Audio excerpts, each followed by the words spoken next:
Hi అండి. నేను ఇప్పుడే కరీంనగర్ వచ్చాను.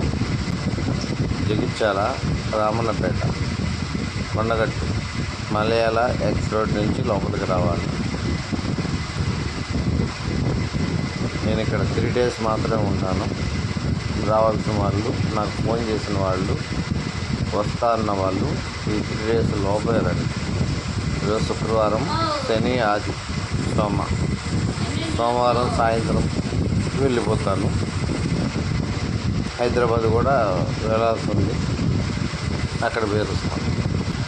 ఈ వీడియోతో పాటు ఇంతకుముందు నేను చెప్పిన పెద్ద పెద్ద మంచుగడ్డలు, అంటే చిన్న సైజు కాదు, గోళీల సైజు కాదు, ఒక్కొక్కటి 10 కేజీలు 20 కేజీలు మంచుగడ్డలు పడతాయని చెప్పాను కదా. మరో విమాన ప్రమాదం జరుగుతుందని చెప్పాను కదా, అది. అట్లాగే భూకంపం వల్ల కొండలు బండలు చీలి గుప్త నిధులు పూర్వ వైభవం పొంది, గుప్త నిధులతో పాటు శిలాశాసనాలు, గుడులు ఉద్భవిస్తాయి, గుళ్ళు పైకి వస్తాయని చెప్పారు కదా. ఆ 3 వీడియోలు కలిపి పెడుతున్నాను, దయచేసి చూడగలరు. మనోవాంఛా ఫలసిద్ధిరస్తు.